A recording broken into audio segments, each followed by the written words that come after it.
Et t'as jamais lâché jusqu'à avoir des résultats.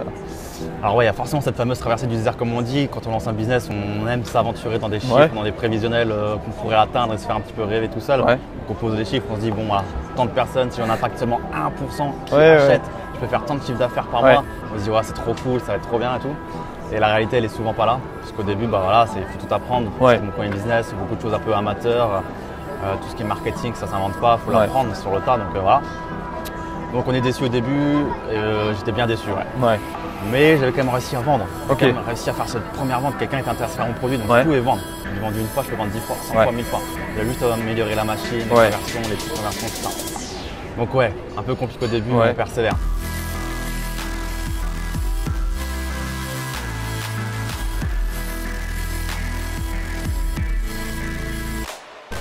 Ok, on enregistre. Déjà Raphaël, je tiens à te remercier d'avoir accepté cette invitation. Merci à toi. Bienvenue dans le podcast de YouStart. Merci.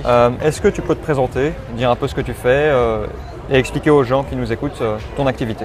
Ok, donc moi je m'appelle Raphaël Carteni, j'ai actuellement 24 ans à l'heure où on parle, en 2017 donc je suis entrepreneur, investisseur, auteur si on peut dire ça aussi un petit peu. Moi mon parcours c'était pas du tout l'entrepreneuriat au début, j'étais étudiant en médecine. J'ai fait 5 années de médecine avant de me dire j'arrête. J'ai pas arrêté progressivement, mais j'ai pas arrêté brutalement pardon, j'ai fait ça progressivement. Mais voilà comment la transition s'est faite. Donc aujourd'hui j'ai un business sur internet, j'investis un petit peu dans l'immobilier, un petit peu en bourse.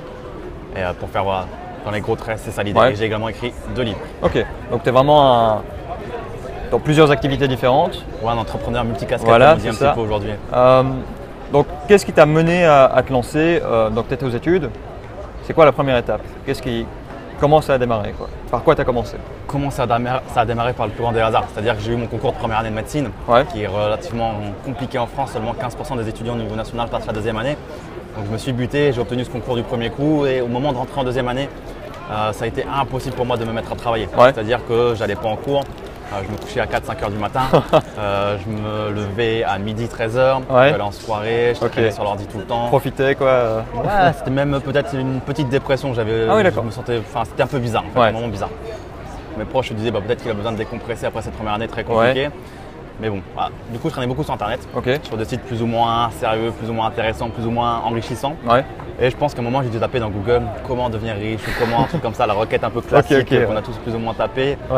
Et j'ai commencé à tomber sur des sites sur l'entrepreneuriat, sur l'investissement, sur tout ça. Et quand j'ai compris qu'on pouvait entreprendre sans forcément avoir beaucoup de capital de départ, voire même en n'ayant aucun capital de départ grâce à internet, sans être issu d'une famille riche ou de choses comme ça. Je me suis dit waouh, ça m'a fait péter les plombs et je me suis vraiment renseigné un petit peu sur comment je pouvais aller plus loin sur tout ça. Donc tu as démarré un blog, un site internet et tu as commencé à commencer comme ça.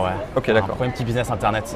C'est-à-dire que j'étais étudiant en médecine, on venait d'avoir ce putain de concours là qui était relativement, qui est dur quoi. Je me suis dit pourquoi ne pas aider les étudiants qui vont passer ce concours là en créant un blog, un site internet avec des ressources gratuites et des ressources supplémentaires payantes. C'était mon premier petit business sur internet autour de la première année de médecine en France. Ok, d'accord. Alors comment ça se passe? Donc tu mets ton site en ligne, tu mets du contenu gratuit et tu mets du contenu payant. Mais comment tu fais pour vendre ce contenu et comment tu fais pour encaisser derrière? Alors comment je fais pour vendre ce contenu? C'est-à-dire techniquement parlant techniquement, comment tu fais pour… parce qu'il y a des gens qui viennent visiter ton site, mais comment tu fais pour leur dire voilà, je vends ça? Comment tu fais pour les contacter tout simplement? Pour leur montrer qu'il y a quelque chose à vendre, qu'il y a un produit derrière. L'article donc il est sous forme d'un petit peu de blog. C'est-à-dire qu'en bas de chaque blog, par exemple, il y a un appel à l'action pour leur montrer, les rediriger vers une page, un tunnel de vente avec une proposition commerciale. Donc, par exemple, en l'occurrence, si le livre que j'ai écrit ou l'université en ligne que j'ai aussi créé. Donc il y a ça, donc il y a différents appels à l'action, soit en bas des articles, sur la sidebar sur le côté à droite, dans les emails, dans les vidéos également. Voilà, on lance des appels à l'action dans les barres de description YouTube, un petit peu partout on dispatche tout ça. Ok, d'accord. Donc en gros, tu fais en sorte de capter les coordonnées de la personne et puis ensuite tu leur proposes… c'est exactement ça. Le point culminant, ça reste de récupérer l'adresse email. Puisque la valeur d'un site internet, d'un business comme le mien, c'est vraiment la liste email. Plus j'ai d'adresses email, plus je peux contacter de personnes. C'est là vraiment le cœur du business. Ensuite pour recontacter les gens derrière. Et donc, j'imagine qu'au début c'était assez compliqué parce que quand tu lances ton site, pour avoir du trafic, ça ne vient pas tout seul. Est-ce qu'il y a des moments où tu as douté? Est-ce qu'il y a des moments où tu t'es dit bon, ça marche pas trop, j'arrête? Ou est-ce que tu t'es accroché et tu n'as jamais lâché jusqu'à avoir des résultats? Alors ouais, il y a forcément cette fameuse traversée du désert comme on dit. Quand on lance un business, on aime s'aventurer dans des chiffres, dans des prévisionnels qu'on pourrait atteindre et se faire un petit peu rêver tout seul. Donc on pose des chiffres, on se dit bon voilà, tant de personnes, si j'en impacte seulement 1% qui achètent, je peux faire tant de chiffres d'affaires par mois. On se dit ouais, c'est trop cool, ça va être trop bien et tout. Et la réalité elle est souvent pas là. Parce qu'au début, bah voilà, il faut tout apprendre. C'est mon premier business, beaucoup de choses un peu amateurs. Tout ce qui est marketing, ça s'invente pas, il faut l'apprendre sur le tas. Donc voilà. Donc on est déçu au début, j'étais bien déçu. Mais j'avais quand même réussi à vendre. J'ai quand même réussi à faire cette première vente. Quelqu'un était intéressé par mon produit, donc je pouvais vendre. J'ai vendu une fois, je peux vendre 10 fois, 100 fois, 1000 fois. J'ai juste amélioré la machine, les conversions, les taux de conversion, tout ça. Donc ouais, un peu compliqué au début, mais on persévère. Je crois que j'ai oublié la deuxième partie de ta question. Non, c'était juste ça, voilà, comment ça s'est passé au début. Mais, et comment tu as fait pour justement acquérir une première visibilité? Est-ce que tu as publié sur Facebook? Est-ce que tu t'en as parlé autour de toi? Est-ce que tu t'es, comment tu t'y es pris pour vraiment avoir cette première visibilité pour que ça grandisse et fasse une boule de neige? Ah ouais, je m'en rappelle. J'ai un peu réfléchi, mais je m'en rappelle. Alors quand j'étais très jeune, j'avais créé un blog poubelle. Vraiment, je sais pas, j'étais curieux de savoir comment on pouvait attirer du trafic quand j'étais plus jeune et j'avais créé des articles dessus qui parlaient de tout et de rien. Genre Justin Bieber, du genre la nouvelle voiture, du genre je sais pas quoi. Un peu de tout. J'avais créé un article sur la première année de médecine du coup. Par la suite, et j'avais invité les gens qui avaient lu cet article de rejoindre un groupe Facebook. Sans aucune raison. Je sais pas pourquoi j'avais fait ça à l'époque, mais vraiment je savais pas du tout pourquoi. En fait, c'était là le premier. Pas pour moi, pour mon nouveau business, c'est vraiment sérieux cette fois-ci, premier site internet sérieux.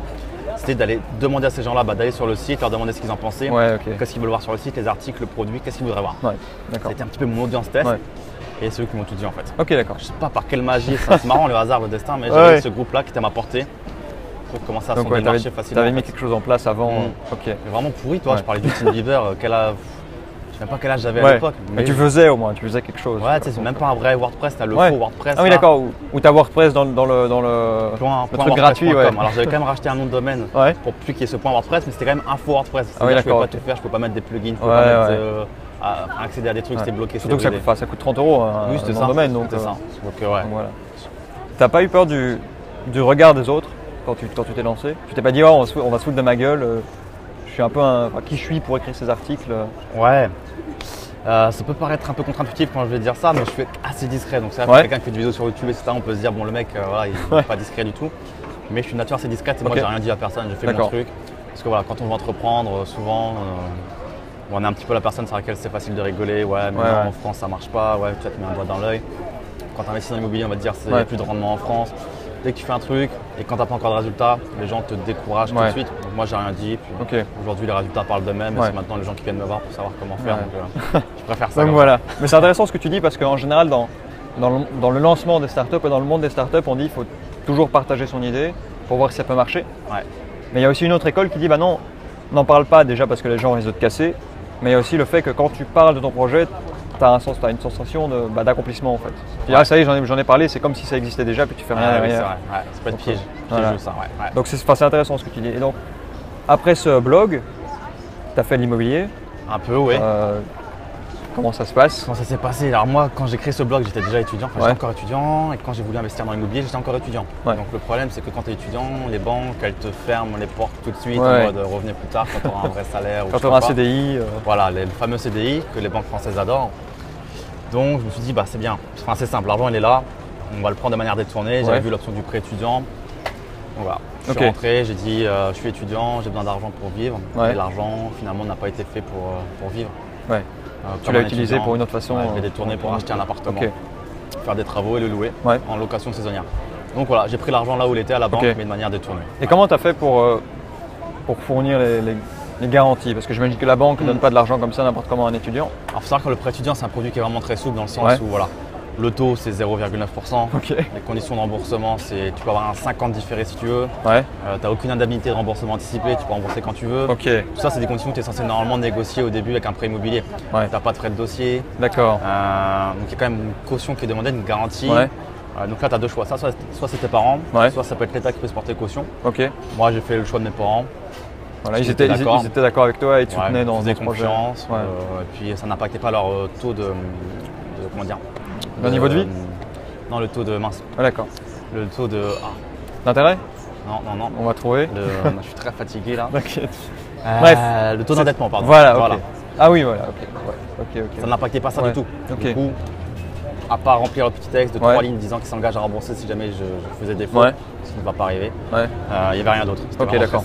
Ok, donc très facile. Donc au final, on peut se dire, ouais, je suis étudiant, jamais j'aurai de l'argent pour investir. Oui. Tu peux y arriver. On peut le faire.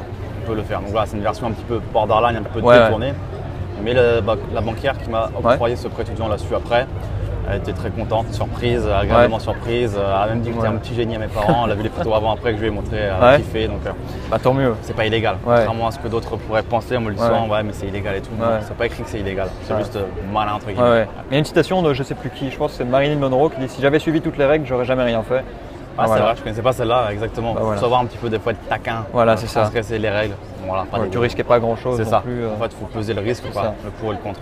Voilà. Et c'était un petit appartement, quoi, un petit studio que tu avais acheté, un T2, un T2, 43 mètres carrés, tout à refaire dedans. Donc les murs, les sols, l'isolation, l'électricité, la salle de bain, la cuisine, pas mal de choses à faire. Et finalement, j'ai loué ça en location saisonnière. Et là, ça cartonne 25% de rentabilité sur ce projet, remboursé en 4-5 ans. Quoi. Merci. Donc, très bonne opération. Et comment tu faisais, parce que là, tu étais encore aux études, comment tu faisais pour gérer le côté entrepreneur et le côté étudiant? Est-ce que tu étais tellement à fond dans l'entrepreneuriat que les études, c'était plus trop ça? Ou est-ce que tu étais encore investi dans les deux Alors, c'est compliqué d'allier entrepreneuriat et médecine. C'est vraiment deux domaines très prenants. Si tu as 50-50 sur les deux choses, les deux domaines, tu as des résultats des deux côtés, mais petits, mitigés, tu ne peux pas avancer de ouf. Du coup, j'ai pas mal délaissé mes études de médecine dans le sens où je validais toujours mes partiels au rattrapage, j'ai redoublé parce que j'étais beaucoup plus intéressé par l'entrepreneuriat, j'y voyais beaucoup plus de potentiel, d'épanouissement personnel, mais moi je kiffais ça en fait, c'était devenu vraiment ma passion. Du coup, un peu compliqué, je t'avoue.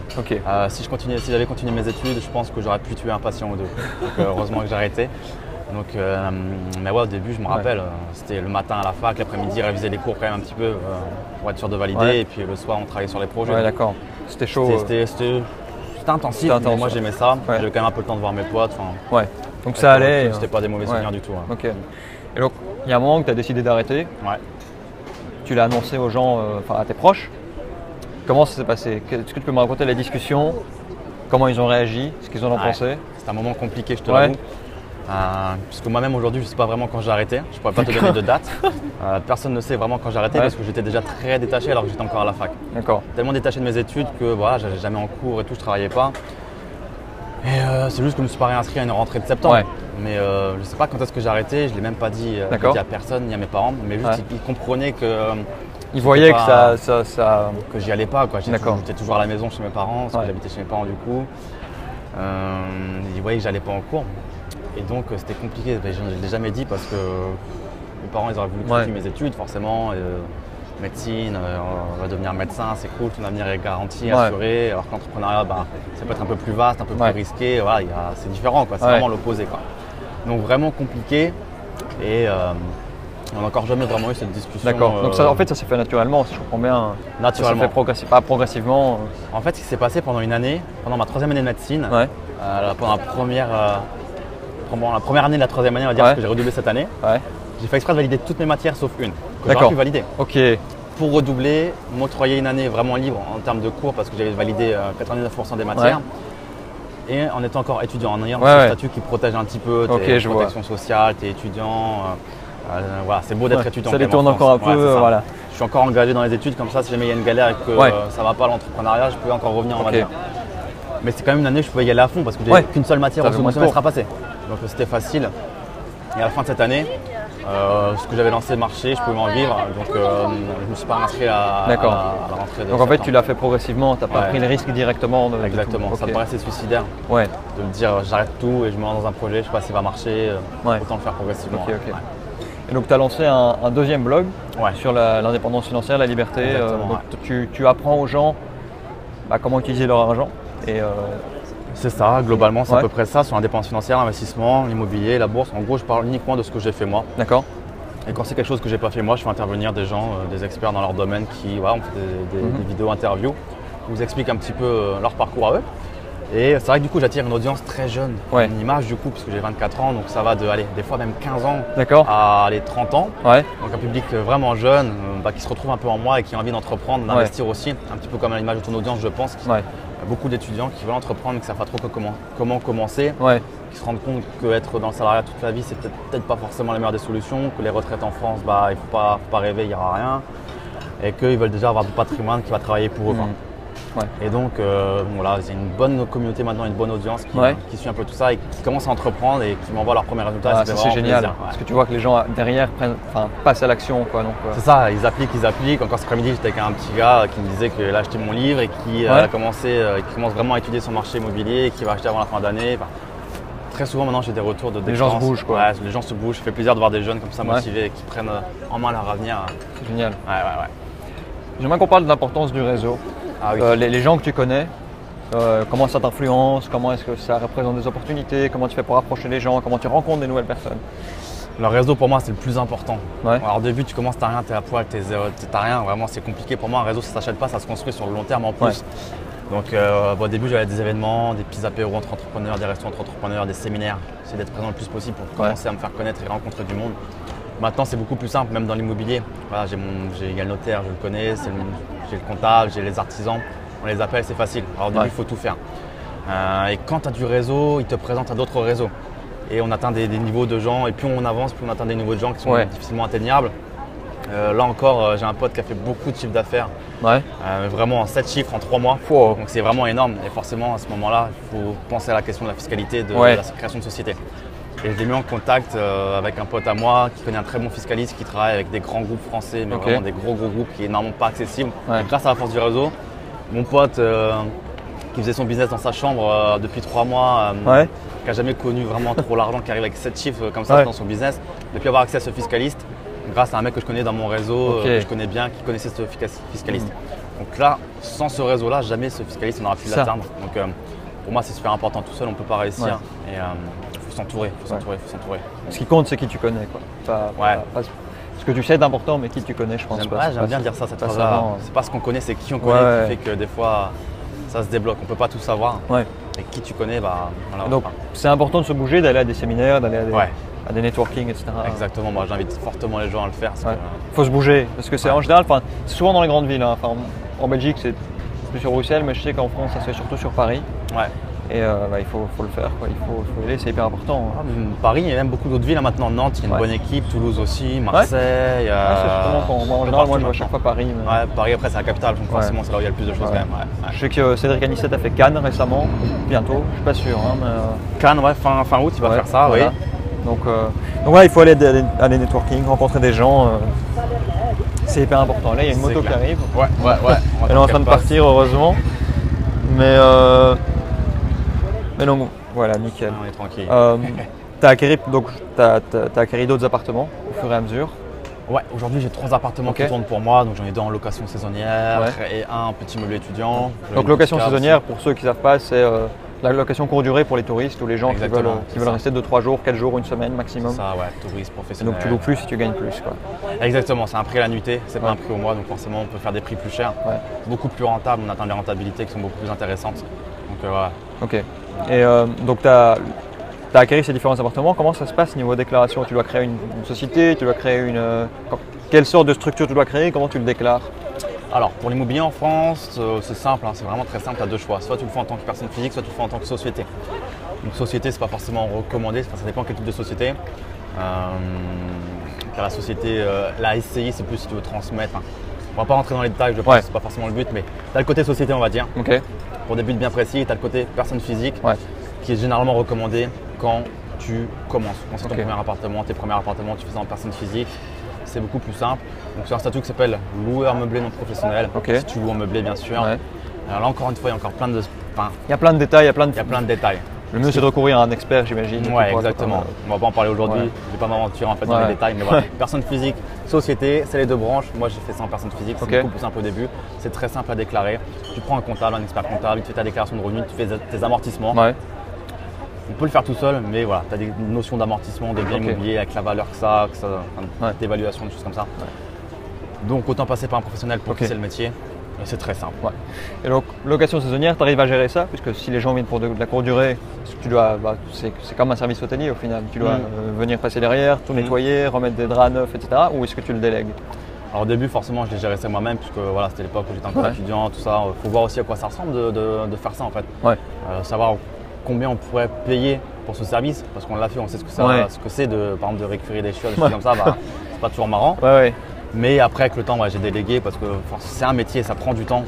Et franchement, on ne se rend pas compte du temps que ça peut prendre. Et même le client qui est en retard, avec 2 heures de retard, parce qu'il est bloqué dans les bouchons, faut l'attendre. Avec le sourire. Quand il est 1h du mat, faut se forcer un peu.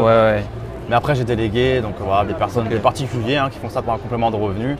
Et ça se passe très bien. Ça se passe très bien. Mais ça, encore une fois, c'est intéressant parce que tu as fait le travail de la personne que tu as embauchée. Et donc, il faut. Je ne sais plus qui c'est qui disait ça, c'était Oussama Ammar, le fondateur de The Family, qui disait « N'embauche jamais quelqu'un dont tu n'as jamais fait le travail pendant au moins une semaine. » C'est vrai. Voilà, tu l'as appliqué. Moi, je pense que c'est super important parce que du coup, tu sais au moins la valeur de ce que tu vas déléguer. Tu te fais pas arnaquer, quoi. Aussi. Tu comprends ce que la personne fait. Donc, Je me rappelle quand je faisais les retranscriptions texte de mes vidéos sur YouTube pour qu'il y ait un format écrit pour du référencement et même pour les sourds malentendants. Putain, quand t'as 10 minutes, 20, 30, une interview de 40 minutes à retaper, c'est hyper long. C'était le temps que je mettais.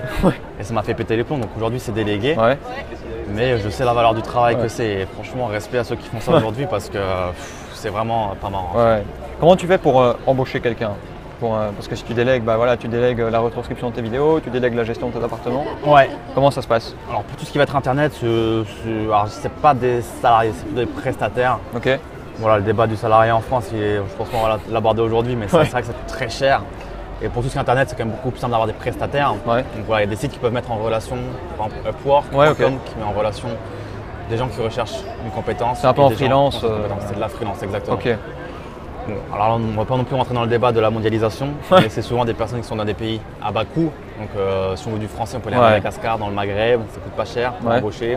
Si on n'a pas besoin de parler, ou que c'est de l'anglais pour du codage, des choses comme ça. On peut aller en Inde, on peut aller au Pakistan, on peut aller n'importe où dans ces pays où ça coûte pas très cher. Donc voilà, le débat n'est pas très le débat, moi je pense les gens sont pas super bien payés, mais au moins tu leur fournis un travail. C'est ça, et est-ce que j'aurais pu arriver à ce niveau-là aujourd'hui si j'avais pas embauché des gens dans ces pays-là? Parce que est-ce que si j'avais embauché en France, ça m'aurait coûté super cher. J'aurais peut-être coulé au final. J'aurais peut-être coulé, toi. Et au final, voilà, personne n'aurait gagné, quoi. C'est ça, au final, finalement, la richesse que j'ai créée en France, je la dépense dans des commerces, dans des prestations, dans de la TVA, dans d'autres choses aussi. Donc voilà, l'équilibre, on ne sait pas où il est, mais c'est comme ça que ça s'est passé. Et voilà. Est-ce qu'il y a des entrepreneurs qui t'inspirent, des modèles, des mentors, des livres que tu as lus? Plein. Je ne peux même pas t'en citer. Tous les jours, je rencontre des gens qui m'inspirent. Ça peut aussi bien être le mec super connu que le boulanger du coin parce qu'il a fait un truc marrant, un business model marrant ou un pote, ou tout le monde. Franchement, je pense qu'on a tous à apprendre des autres. Et, ça serait de fermer d'esprit que de penser l'inverse. Moi, j'ai peut-être quelque chose à apprendre de mon boulanger, de tout le monde, parce qu'il va peut-être avoir une idée que je n'aurais pas pensé, un angle de vue neutre, des mentors. Tout le monde peut être un mentor. J'en ai des tonnes et des tonnes. Est-ce que tu m'en donner un livre, par exemple, un livre que tu as lu, un livre que j'aime bien, que tu pourrais recommander? The Millionaire Fast Lane. Je connais. De MJ DeMarco, un Américain. Top. Pas pourquoi, moi j'ai vraiment kiffé celui-ci et il ressort pas mal dans le milieu d'entrepreneurs. Beaucoup le kiffent celui-ci aussi. Il a un franc-parler que j'adore. Franchement, il va droit au but et il n'hésite pas à démonter quand il faut démonter. Il a ressorti un nouveau livre il n'y a pas longtemps qui s'appelle Unscript, je crois. Ah, je savais pas. Il faut que je le lise. Je l'ai acheté, il est sur mon bureau. Il faut que je le lise. Et il paraît qu'il est tout aussi bien que le premier. Il démonte encore un peu. Donc il faut vraiment que je le lise. Mais MJ DeMarco, c'est un bon. Il t'apprend vraiment. Bien aussi, Enfin, moi j'ai lu Millionaire Fast Lane. C'est vraiment c'est un des premiers bouquins que j'ai lu en gestion de l'argent, en gestion de finances personnelles. Et tu gères ton argent complètement différemment une fois que tu as lu ce livre. Il t'offre des possibilités. Il t'apprend à comprendre comment fonctionne l'argent, comment tu dois l'utiliser. Donc c'est, je trouve que tout le monde devrait lire ce bouquin. C'est un must. Il faut le lire celui-ci. Donc voilà. Qu'est-ce que je voulais dire? Donc quand tu as lancé ton deuxième blog, forcément, tu avais déjà une audience de base, j'imagine. Tu avais déjà un semblant puisque c'était pas ton premier blog. Après les audiences sont pas forcément. C'est pas les mêmes, c'est pas la même. Donc tu as refait la même technique, tu es reparti faire de la prospection pour voir ton premier trafic Je t'avoue que je sais pas du tout comment ce blog a pris la mayonnaise. À chaque fois on me demande et j'ai du mal à répondre parce que j'ai pas fait des stratégies genre de pub payante, des choses comme ça. Ça a été vraiment très naturel au début. Je sais pas, j'ai balancé du contenu, des articles, des vidéos. Après il y a la magie de YouTube aujourd'hui qui est vraiment un moteur de recherche très puissant, le deuxième le plus visité il me semble actuellement. Et c'est magique. Je crois que je demande aux gens comment tu m'as connu, YouTube. Donc je crois que ça s'est fait assez naturellement. Après dans mon réseau ça a peut-être un petit peu circulé. Voilà. Ça a grandi. La mayonnaise a pris toute seule. Et ça prend du temps. Ça prend du temps. Après tout dépend des stratégies que tu utilises. Aujourd'hui si je devais créer un business, je ne ferais pas du tout de blog, je ferais du YouTube. Tu boostes un peu tout ça sur du Facebook Ads, ça peut aller très très vite. Donc moi je vois des entrepreneurs qui sont sur internet aujourd'hui qui vont très vite parce que voilà, ils savent par où commencer, ils font plus les erreurs de ceux. Enfin, ils apprennent les erreurs des autres et ils vont droit au but avec ce qui marche, du YouTube, du Facebook Ads, de la vidéo et cartonne. Pour toi YouTube c'est vraiment ce qu'il faut faire, c'est indispensable aujourd'hui. Aujourd'hui, il faut le faire. En termes de visibilité, si je devais recommencer un business aujourd'hui à zéro, ça serait très simple. YouTube pour le trafic, que je vais sortir de YouTube dans la description, dans des appels à l'action dans la vidéo, vers des tunnels de vente externes pour récupérer les adresses email pour ensuite pouvoir communiquer avec ces gens-là, toujours les avoir à portée de main pour pouvoir leur échanger avec eux, leur envoyer des emails. Et ensuite, voilà, là, ça a transformé le prospect en client, leur délivrer de la valeur, du contenu, des choses supplémentaires et éventuellement les transformer en client. Créer une communauté comme ça. Page Facebook, je ne sais même pas si je referais. Pour le principe peut-être, mais c'est pas là-dessus que je travaillerais. Pour être dessus, pour être là. Pour des ads, juste pour pouvoir faire des ads. Mais c'est tout. Et c'est ça. Et au-delà de Facebook, au-delà de YouTube, tu parles de tunnel de vente, tu parles de récupérer les mails. C'est quoi les outils que tu utilises? Concrètement, quelle plateforme tu utilises? Alors, donc j'utilise YouTube pour les vidéos, j'utilise par exemple du ClickFunnels pour faire tout ce qui est tunnel de vente. J'utilise Aweber, Actionetics pour tout ce qui va être email, avec SendGrid aussi, 3 choses. J'utilise Backpack pour tout ce qui va être affiliation, j'utilise Vimeo pour stocker mes vidéos de formation, avec Amazon S3 également. Pas mal d'outils en vrai. Pouvoir proposer des prestataires quand il y a besoin. La force, l'équipe elle se fait, elle est déjà là. Quoi d'autre que je pourrais avoir oublié? C'est les outils principaux, c'est ce que je dire à peu près. YouTube. Pour les mails à Weber. Tu as Stripe et Braintree pour tout ce qui est facturation. Quoi d'autre? Tu as Canva, tout ce qui est un petit peu du design. Qu'est-ce que je pourrais avoir oublié? On va à peu près passer tous les. Écoute, c'est déjà très bien. Je pense que les gens ont de quoi faire avec pas mal de ressources, Enfin, en général, si la personne a vraiment un besoin très fort, elle tape sur Google et puis elle trouve. C'est vraiment facile de trouver assez facilement aujourd'hui. Google est ton ami. Mais Google est ton ami, mais des fois c'est pas évident de trouver des bonnes ressources. Des fois je partage encore avec des entrepreneurs qui me donnent le nom d'un outil sur internet ou je sais pas quoi. Et je leur dis putain, si j'avais connu ça avant, franchement ça aurait été beaucoup plus simple. C'est vraiment avec les bons outils qu'on avance aussi super vite. Des fois j'avais tapé dans Google des choses que je voulais retrouver, des outils magiques entre guillemets qui auraient pu m'aider et j'ai pas trouvé. Et un jour un entrepreneur m'en parle et je me dis putain, si j'avais connu ça avant, cet outil il est magique, il me fait gagner du temps de fou. Donc, et là, tu cherches quoi comme outil, l'outil idéal dont tu aurais besoin pour… Là, actuellement, je t'avoue que je ne suis pas à la recherche actuelle d'outils. Là, j'ai un bon écosystème qui tourne bien actuellement. Donc, non, pour l'instant, ça va, ça roule. Alors, pas besoin d'outils, Nickel. Il y a beaucoup de gens qui ont du mal à être disciplinés dans leur vie. C'est pour ça qu'il y a, j'imagine, beaucoup de gens qui sont dans le salariat parce que ça leur permet d'avoir une routine et d'être cadré. C'est vrai. Est-ce que tu penses que la discipline ça s'apprend ou est-ce que tu penses que c'est quelque chose entre guillemets d'inné et si tu n'es pas discipliné de base, être entrepreneur ça va être compliqué? C'est une bonne question que tu me poses là parce que je ne sais même pas si j'ai vraiment ma réponse à moi. C'est vrai que quand j'étais en médecine, j'ai dû apprendre à être discipliné pour passer ce concours-là. Franchement, j'avais zéro vie sociale, je travaillais tout le temps. Donc, je pense qu'on peut apprendre à être discipliné parce que je ne l'étais pas du tout avant. Le côté entrepreneur, c'est vrai qu'on est face à soi-même. On travaille, il y a du CA, on ne travaille pas, sauf si tu as des écosystèmes qui tournent en place qu'on peut mettre ensuite en place comme je l'ai fait. Mais il faut quand même toujours être un peu derrière. Et discipliné, moi je sais que je ne le suis pas forcément beaucoup. Je suis assez feignant, je procrastine pas mal et je m'en prive pas. C'est-à-dire que si j'ai pas envie de faire un truc, je le fais pas. Parce que comme je te l'ai dit, j'ai des écosystèmes qui tournent en place. Tu l'as automatisé. C'est automatisé, j'ai des gens qui travaillent, qui sont là derrière pour moi pour gérer le business. J'aime bien avoir un petit peu l'image des rouages, c'est-à-dire que ça tourne et de temps en temps je mets un petit peu d'huile pour s'assurer que tous les maillons, les rouages tournent bien ensemble, l'huile et la machine. Donc c'est un peu mon job on va dire quand je lance un business, c'est-à-dire que je pense à le déléguer et à ce qu'il soit délégable. S'il n'est pas délégable mon business, je ne vais pas me lancer dans un truc comme ça. Et donc voilà, aujourd'hui quand j'ai pas envie de travailler, je procrastine et je ne me force pas à travailler. T'es pas du genre à avoir lu de Miracle Morning et à te lever tous les jours à 5h du mat. J'ai vu passer le principe, le concept. Alors, il y a la moto encore qui redémarre, je ne sais pas si on nous entend bien, mais j'ai vu passer le concept. Quand j'ai vu qu'il fallait se lever à 3h du mat, je ne sais pas quelle heure, je fais c'est mort, laisse tomber. C'est ça. Moi je me lève tard, le réveil naturel, j'ai pas de réveil, ça me stresse le réveil, donc je ne mets pas de réveil. Mais c'est pas pour autant que travailler jusqu'à 3h, 4h du mat, je m'en fous. J'ai pas des horaires conventionnels. Ouais. La dernière fois, je me suis couché à 20h, je me suis réveillé à 2h du mat. Ouais. De 2h à 7h du mat, j'ai travaillé. De 7h à 11h du mat, je me suis recouché. Ouais. Des fois, ça ressemble à rien. Ça ressemble à rien. Donc, t'es libre au final. Donc je suis libre, tu fais ce que tu veux, c'est génial. C'est ça. Donc voilà, quand un pote m'invite pour faire un barbecue, si j'ai prévu de faire un truc sur mon business qui n'est pas important, Ouais. je vais au barbecue. Ouais, c'est ça. Donc, si c'est important, je sais quand même prioriser les choses. Ouais. C'est-à-dire que moi, je me lève le matin, je vais me dire, je vais prioriser les choses. Je vais dire quelles sont les 3 choses les plus importantes à faire aujourd'hui et qui vont te faire gagner de l'argent. Et qui vont te faire gagner de l'argent. C'est super important le et. Je ne vais pas aller faire un truc bidon sans valeur ajoutée. Ouais.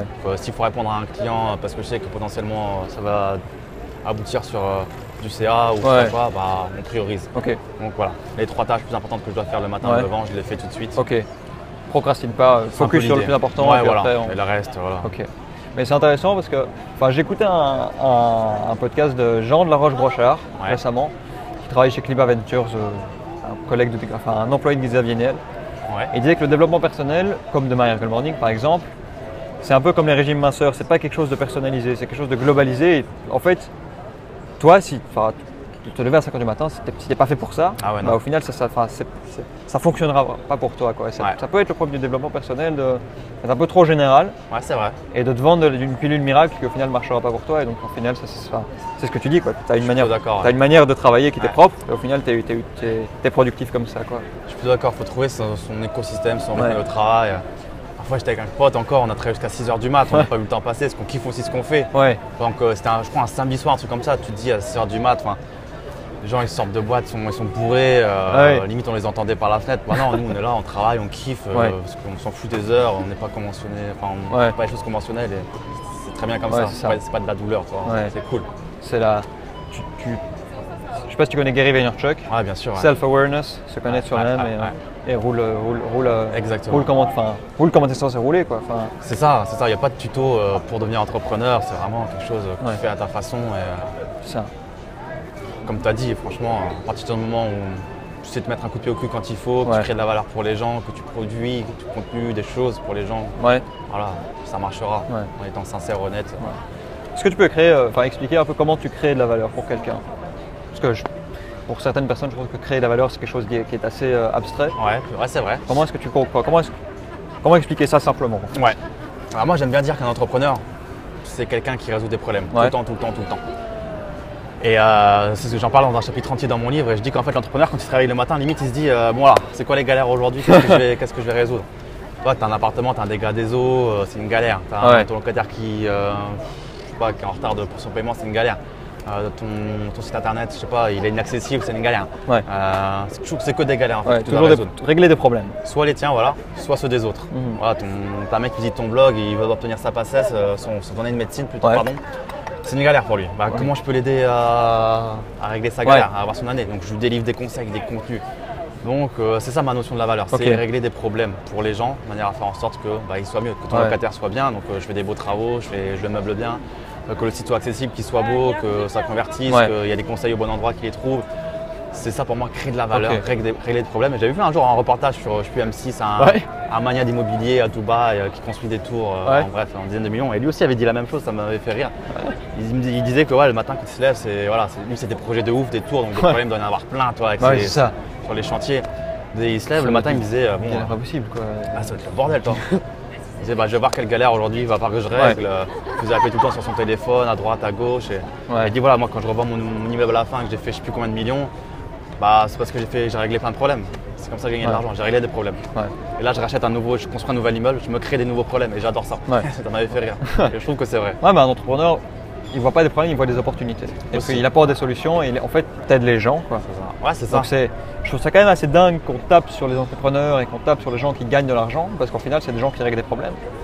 Donc tu peux te demander c'est qui le véritable méchant? Est-ce que c'est l'entrepreneur qui gagne des milliers d'euros parce qu'il a résolu un problème ou est-ce que c'est le type qui reste chez lui à rien foutre? Qui certes est employé et qui reste dans sa vie mais il n'apporte pas de valeur aux gens. Donc, c'est un autre débat. Voilà, c'est un débat bien long aussi. Je sais pas s'il va plaire à tout le monde. Mais voilà. Bon, je pense que ton audience est assez ouverte à l'entrepreneuriat, mais après le salarié, il crée de la valeur pour son entreprise, l'entreprise de son patron. Donc, c'est ça. Il crée de la valeur pour les gens de manière indirecte finalement. C'est ça. Donc ce serait un débat. Il faudrait Ah, je sais pas, le salarié qui fait des frites à McDo, bon, c'est pas son entreprise, mais il crée de la valeur. Il a vendu des frites à. Il répond à la faim des gens. Oui, vous pouvez le prendre, pas de souci. Voilà. On est sur une terrasse, donc il y a des gens qui viennent nous interrompre. Ouais. Je ne sais plus la question que je voulais poser du coup. On parlait de la valeur, Oui, on parlait de la valeur. Voilà, comment créer de la valeur. Voilà, tu réponds à un problème, tu résous des solutions. Comment tu fais pour déterminer, le pricing, le prix? Prix des produits. En business internet, tu parles? Ouais. Alors, étude un petit peu du marché, voir des concurrents, combien ils se positionnent sur les prix à produits équivalents. Puis après, il y a tout ce qui est du split test, par exemple, voir un petit peu jusqu'où ça mord, jusqu'où tu convertis. Des fois, tu peux convertir mieux en montant les prix. Donc, il faut tester en fait. Il n'y a pas de magie. Donc, tu testes, et puis tu essaies d'atteindre un petit peu ton prix idéal. C'est ça. Ouais. Tu vas un peu à tâtons, quoi. Tu vois un peu quand si tu augmentes le prix, est-ce que la vente augmente? Si tu diminues, est-ce que ça augmente ou pas? C'est ça. Alors après, en France, c'est un peu compliqué les split tests sur les prix parce que tu n'as pas le droit d'avoir deux prix différents au même moment pour le même produit. Donc, tu ne peux pas faire deux pages A et B qui vont tourner en même temps. Donc, mais voilà, l'idée, c'est de tester un petit peu son marché, le prix, jusqu'où les gens sont prêts à payer pour ton produit et de tester, quoi. Parce que si tu ne mets pas assez cher, tu perds beaucoup de CA. Si tu mets trop cher, tu peux perdre aussi beaucoup de CA. Donc, c'est pas évident de trouver le bon pricing. Donc, ton activité, en fait, elle te permet d'avoir une certaine liberté. Donc tu as été très libre au final. Demain, si tu as envie de partir, je sais pas, en Italie, tu peux y aller, quoi. Exactement. Et c'est exactement l'idée de mes business. C'est ce que je recherche à tout prix. Là, le rendez-vous, c'est décidé hier, je crois. On s'est contacté il y a quelques jours et puis on a décidé hier, quoi. Voilà. Donc, parce que j'ai une grosse flexibilité.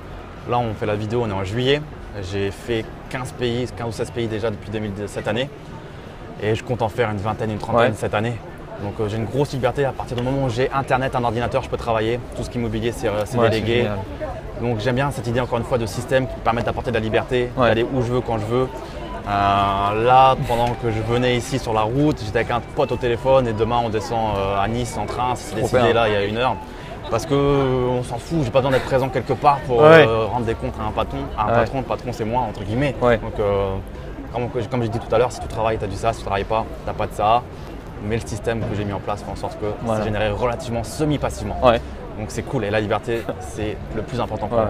C'est quoi le meilleur pays dans lequel tu as été cette année?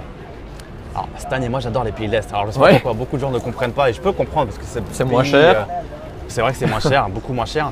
Mais de prime abord, on pourrait se dire, bon, pays de l'Est, pauvreté, c'est gris, c'est communiste, pas la mer, il n'y a rien, il fait pas chaud, il fait froid. Et je sais, moi j'adore l'ambiance. La langue, je sais pas, j'adore. Les gens sont. Moi, j'ai jamais été dans un pays de l'Est, donc je sais pas comment. Les gens, par exemple, sont plus ouverts. On va pas rentrer dans le cliché de dire que c'est beaucoup plus facile dès qu'on vient de France, mais peut-être un peu. Non, j'adore. Comme tu as dit aussi, c'est pas cher, donc là-bas, t'as pas besoin d'être. Même un mec qui gagne le SMIC là-bas, c'est déjà un roi. Donc quand tu es entrepreneur et que tu as un peu plus de moyens, tu fais vite, très vite ce que tu veux. Tu as déjà pensé à t'expatrier, garder tes business en France et partir vivre à l'étranger pour bénéficier de la différence du niveau de vie et du coût de la vie? Ouais, déjà la différence de niveau de vie, voire même une question de fiscalité. Donc là, c'est aussi un grand point qu'on pourrait aborder. Mais c'est vrai que la fiscalité en France, elle est assez assassine. Donc moi, je vois beaucoup d'entrepreneurs, malheureusement. Ils viennent de créer des business, ils ne sont même pas connus ce que c'est que de payer des impôts et de souffrir de payer des impôts. Mais dans leur tête, c'est même pas moyen. Il n'y a même pas une possibilité de donner 1 centime. Ils ont besoin de ce qu'ils font, de ce qu'ils ont. Quoi. Ouais, c'est tout de suite, ils partent. Même pas, ils ont créé une société, ils ont vu que c'était chiant, ils se barrent tout de suite. Et je vois des fuites massives d'entrepreneurs, de capitaux, de chiffres d'affaires en millions d'euros qui partent d'office à l'étranger parce que l'imposition en France, elle est assassine et que quand tu as une société que tu payes l'IS, l'IR, si tu as des salariés, des choses comme ça, tu t'en sors plus, tu donnes 80%. C'est très dommage pour ce pays. C'est dommage. Ça me fait à chaque fois chier. C'est encore une fois un débat, mais tu pourrais très bien avoir une législation qui favorise plus les entrepreneurs et au final on y gagnerait beaucoup plus. Quoi. La perte que la France doit subir avec tout ça, ça doit être colossal. Et voilà, la valeur, au lieu d'être créée en France, elle va être créée à l'étranger. Et c'est très dommage. Moi, je kifferais rester en France tout le temps, mais c'est vrai que ça fait réfléchir tout le temps quand on voit que jusqu'en septembre, jusqu'en octobre, tu travailles pour la France et qu'ensuite, à partir d'octobre, tu commences à travailler pour toi. Donc là, tu dis qu'en gros, quelqu'un qui est salarié, il travaille tous les revenus qu'il va avoir jusqu'en octobre ou septembre. Entrepreneur, ça part à l'État. Ça dépend comment il est imposé. S'il a une société qui veut se payer avec ou pas, ou de ce qu'il a exactement comme structure. Il y a des montages financiers qui font que tu peux payer moins d'impôts. Vivre aussi un peu sur la société en fonction de ton activité. Mais beaucoup d'entrepreneurs, 70% à la fin, si tu mets tout en compte, les taxes foncières, taxes d'habitation, IS, IR, CSG, CRDS, si tu mets tout ça… C'est surtaxé quoi. Ouais, c'est abusé. Je m'emporte, mais… c'est vrai que c'est un peu chiant. Réfléchir. Tu vois, je peux comprendre que ce soit un peu chiant, tu lances ton truc, tu apportes de la valeur aux gens. C'est ça, après s'expatrier, c'est pas non plus facile, quitter sa famille, quitter ses amis, c'est un cheveu, faut y réfléchir. Ouais. Ça sert à quoi d'avoir plein de thunes si tu es loin de tout ça et que tu es malheureux? Il faut voir un peu tes priorités, voir un peu tes valeurs. Si tu payes 80% d'impôts mais que tu as encore largement de quoi bien vivre, bon, ok, c'est chiant de lâcher 80% d'impôts à la France. D'autant plus quand tu vas peut-être commencer à utiliser. Donc là encore, c'est un autre débat. Mais ok, ça peut être chiant, mais c'est encore largement assez pour avoir un confort de vie excellent et que tu es encore avec ta famille, tes amis. Au final, il faut voir où tu es bien et où tu as envie d'être. Ouais, c'est ça, c'est un long débat. Mais c'est vrai que je vois beaucoup de gens partir. En fait, je connais pas un seul entrepreneur dans mon milieu qui a beaucoup de succès qui n'est pas parti. C'est assez incroyable. Ils partent en général dans quel pays? Ils partent. Il y a un pays, c'est l'Eldorado ou c'est plutôt… c'est Malte. Malte, c'est le numéro 1. Il y a un classement qui est sorti il n'y a pas longtemps disant que c'était aussi le pays numéro 1. Donc c'est souvent des structures un petit peu des doublettes comme on dit. Donc tu as Malte, Hong Kong, tu as Malte, Delaware aux États-Unis, tu as aussi île Maurice, tu as l'Angleterre aussi, Londres. C'est les top, tu as l'Estonie un petit peu. Et j'ai vu là 2-3 jours que la Bulgarie, la Hongrie, Budapest commençait à s'ouvrir un peu aux entrepreneurs. Mais le top 1 quand même c'est Malte, Hong Kong et Delaware. Ok. Mais Malte il fait beau. En plus, moi j'aime pas du tout Malte. Non. Je regarderai les 2 fois, je ne me verrais pas y vivre toi. Non. Donc pas du tout. Quoi, mauvais ressenti Il y a tout, il y a la mer, il fait beau, tout ça, mais j'ai pas aimé du tout l'endroit et je me fais vite chier en fait. Ah d'accord. D'une semaine ou deux, je m'ennuie. C'est une île en plus, donc c'est ça. Je crois que c'est le syndrome île parce que île Maurice, j'avais pas aimé non plus. Je crois que je suis sur une île, j'aime pas. Toutes les îles que j'ai fait, j'ai jamais aimé. Guadeloupe, j'ai pas aimé. Les étudiants, en ce moment là, quand je diffuse ce podcast, les étudiants qui nous écoutent, il y en a qui sont en seconde session en train de faire leur examen. Je me dis putain, l'île Maurice c'est pourri, j'ai pas envie de comme ça fait insolent un peu. Non, c'est magnifique. Mais en vacances. Y habiter, je sais pas. C'est un endroit magnifique, on est d'accord, la Guadeloupe aussi. Mais moi je me sentirais un peu prisonnier quoi. C'est exactement ça mon sentiment moi. Tu peux pas bouger quoi. Et puis les infrastructures, c'est pas les mêmes, ça reste une île. En plus de ça, tout est beaucoup plus cher aussi, parce qu'il faut tout importer. Donc t'as une qualité de vie qui est différente. Après il fait beau, t'es en tongs tout le temps si tu veux, c'est cool aussi. C'est vraiment voir ce que tu veux, voir où tu as envie. C'est ça. Si t'as une famille, des enfants, tout ça, c'est différent aussi. Donc Ok. Donc voilà, Malte, retenez numéro 1. Malte est intéressant fiscalement parlant, c'est sûr. Ok. Je sais pas qu'est-ce que je peux te demander d'autre. Si tu as un sujet que tu as envie d'aborder en tant qu'entrepreneur. Non, juste que je peux fortement inviter tous les gens qui écoutent ce podcast à entreprendre, à se renseigner. Franchement, pour moi, l'entrepreneuriat, c'est quand même la plus belle des choses. Ça t'apprend tellement de choses sur toi, c'est une grande porte. En termes de choses que tu as apprises, si tu compares l'école dans laquelle tu étais, tout ce que tu as appris en entrepreneuriat, en proportion, en pourcentage. Mes 2 écoles n'ont rien à voir, parce que fac de médecine et entrepreneuriat, ça n'a vraiment rien à voir pour le coup, on ne peut pas trop comparer. Mais fac de médecine déjà, je ne vais même pas en parler. D'accord. T'apprends rien pour moi. Si t'apprends un métier. Oui, bien sûr. T'apprends un métier, mais je veux dire sur soi en fait. T'apprends juste à travailler beaucoup, et même bêtement, je trouve. Je vois mes potes qui ont continué médecine, ils sont usés, alors qu'ils sont qu'en 4e, 5e année, parce qu'il y a une pression qui est folle en France. Des burn-out, alors qu'ils sont censés quand même… ils ont 23. C'est ça. Je trouve ça quand même hyper paradoxal quoi. Ils ne sont pas respectés dans les stages. C'est compliqué en France la médecine. C'est plus un Eldorado. En Belgique aussi, c'est hyper compliqué. Mais l'entrepreneuriat au-delà, ça m'a appris beaucoup de choses sur moi, sur s'organiser, gérer son argent, l'investissement. T'apprends à te débrouiller quoi. Ça, te démerder quoi. Beaucoup de développement personnel aussi, devenir une meilleure personne, faire face aux problèmes. Des fois, tu as des belles galères. Des fois, il ne faut pas croire que c'est toujours tout rose. Qu'on a peut-être idéalisé l'entrepreneuriat en me disant des systèmes qui font tout seul, de l'argent généré tout seul, etc. Non, des fois c'est la guerre, c'est la galère, il faut réagir vite. C'est quoi le plus gros problème que tu as eu J'ai pas eu de gros problème. Le truc le plus chiant.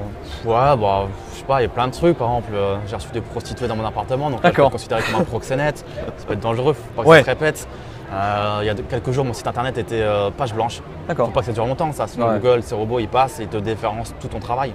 Donc là, c'est chiant. Ça ne peut casser ton business. Plus d'argent d'un coup. Parce que Google a refait passer ses robots, a vu qu'il n'y avait plus de site internet, page blanche, et il se dit, je déférence tout ça. Donc ça, c'est chaud. Ça peut être un locataire qui t'appelle parce que je sais pas, en saisonnier, il se passe un truc gras, il n'a pas accès à l'appartement. Il n'y a pas longtemps, mes locataires m'ont dormi dehors. Ah oui, d'accord. 4h du mat, 5h du mat, ils rentrent dans l'appartement que je loue en saisonnier. Le vigie qui ne marche pas, ils dorment dehors. C'était leur mariage, elle était en robe d'un marié, lui en costard. Forcément, à 4h du mat, c'était un samedi soir, j'ai beau avoir été en soirée, malheureusement à 1h près, ça s'est pas fait, j'étais déjà en train de dormir. Le lendemain matin, il faut régler ça. Ils ne sont pas contents du tout, donc tu rembourses tout et tu t'essayes de… C'est pas ta faute, mais imagine la scène. Un mariage, en robe de mariée dans la rue, ils doivent trouver un hôtel de merde, un hôtel miteux à 5h du mat. T'as pas envie le jour de ton mariage. Donc ça, c'est des galères qui peuvent arriver. Et voilà, avec le recul, je pense que tout le monde en rigole, peut-être eux un peu moins. Mais voilà, c'est assez varié. Et tu vois, ils ont une anecdote à raconter au moins. Ouais, c'est ça. Ah voilà, une belle anecdote. Moi, j'étais malin quand je suis arrivé. Ouais, je peux comprendre, attends. Donc voilà, plein de galères un petit peu variées comme ça. Et quoi d'autre je suis sûr que j'en ai des autres intéressantes que je ne me rappelle pas là. Voilà, toujours des galères. Comme on a dit, être entrepreneur, ça résout des problèmes. J'ai encore 2 questions. Allez. C'est quoi tes futurs projets, ton avenir, ou dans quelle direction tu vas? Mes futurs projets, moi c'est continuer à faire grossir tout ça. C'est-à-dire que là j'ai atteint un palier où je peux vivre de ce que je fais, donc l'argent c'est plus vraiment un problème, je suis libéré de tout ça. Je suis plus stressé vis-à-vis de tout ça, donc c'est vraiment kiffer l'entrepreneuriat. Moi j'adore entreprendre, donc des projets j'en ai plein. C'est même dur de rester focus, il faut rester focus sur un projet à la fois, sinon c'est compliqué d'avancer.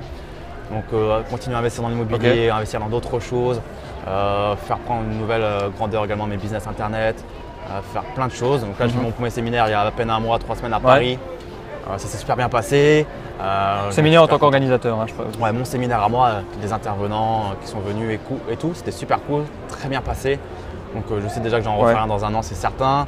Et là, en septembre, donc dans à peine 2 mois, je pars en Asie avec un groupe de 5 entrepreneurs, des potes entrepreneurs qui sont jeunes, qui ont la vingtaine, entre 23 et 26 ans. On part en Thaïlande, en Asie, on commence par la Thaïlande, nord de la Thaïlande. Et le but c'est de faire un pays par mois. Génial. Environ, on va se louer, je sais pas, une grosse villa avec piscine ou un gros condominium avec tous les services. Donc, vous mettez bien. On va se mettre bien. Vraiment, le but c'est qu'on n'a rien à faire. Encore une fois, la liberté. Exactement. Formidable, quoi. Donc, vraiment, le but c'est qu'on travaille 6 jours sur 7 à fond sur nos business, en mode brainstorm, on est tous ensemble, on avance vite. On n'a pas le ménage à faire, on n'a pas la cuisine à faire, tout ça c'est géré. Limite, on va prendre une masseuse, ça coûte rien en Asie. Enfin, on va être vraiment royal. Et un jour focus sur 7, travail. C'est ça, focus travail. Et un jour sur 7, en mode on sort de notre zone de confort.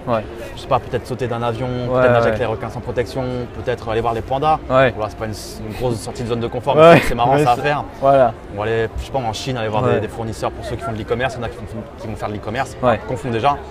Super enrichissant. Il y a un mec qui a fond sport qui est taillé comme jamais. Donc lui, il va tout nous prendre en main. Le but, c'est qu'on revienne plus riche, plus fort, taillé, avec plein d'expériences, meilleur, une meilleure version de nous-mêmes. J'ai vraiment hâte que ça commence. Je peux comprendre. Mais c'est intéressant ce que tu dis, le fait d'être avec d'autres gens qui sont comme toi et qui veulent bosser, qui vont dans le même sens que toi. C'est des gens qui ont déjà des résultats, qui ont déjà entrepris. Donc on avance plus vite, quoi. Exactement. Ils en vivent tous, ils vivent bien. Donc, franchement, je ne sais pas comment ça va. Ce que ça va donner à la fin. Mais j'espère qu'on va tous bien s'entendre en colocation, c'est de la coloc. Donc c'est avec les risques qu'il peut y avoir des fois. On va avoir des pétages de câbles, mais je pense qu'on va bien progresser tous. C'est cool. Et alors, j'avais un truc à dire, mais j'ai oublié, c'est pas grave. Dernière question, si tu devais conseiller une chose à ceux qui nous écoutent et la chose que tu as apprise, donc ce que tu conseilles et ce que tu as appris, la plus grosse chose que tu as apprise. Ce que je conseille, encore des conseils bateau, j'ai l'impression que c'est toujours bateau, mais ça fait toujours du bien de le répéter, bien se former, bien s'entourer et passer à l'action. Donc voilà, se former, apprendre, s'entourer, le réseau comme on a dit, c'est super important d'en avoir. Moi aujourd'hui j'ai un problème, j'appelle quelqu'un, il débloque les situations parce qu'il a les compétences ou je sais qui contacter et passer à l'action. Ça sert à rien de vouloir tout connaître avant de passer à l'action, c'est impossible. Il y a toujours un truc qu'on ne saura pas et je pense rester aussi un peu simple, c'est pas parce qu'on a des résultats qu'il faut se prendre la grosse tête. C'est vrai que quand on est jeune on peut se dire bon voilà, je fais de la thune, je peux voyager, je fais ce que je veux, j'ai tout compris à la vie. Non, on a tout ça à apprendre de quelqu'un et toujours rester ouvert aux opportunités. Moi, j'ai appris des choses de ouf de la part de quelqu'un. Si j'avais été arrogant, jamais je lui aurais accordé de l'importance. Pas se reposer sur ses lauriers. Exactement, toujours apprendre à aller de l'avant. Parce qu'aujourd'hui, ça change vite. Internet, aujourd'hui, les technologies, le marketing, c'est marketing surtout. Aujourd'hui, c'est Facebook Ads, demain, c'est Instagram. Ça bouge tout le temps, donc tu dois toujours rester à jour. Il faut se mettre à la page très vite et on peut très vite être sur le carreau si on ne se met pas à jour. Donc, passer à l'action et rester ouvert. Super, ça fait une super conclusion. Merci à toi Raphaël d'avoir accepté. Merci à toi de m'avoir invité pour ce podcast. Pas de souci.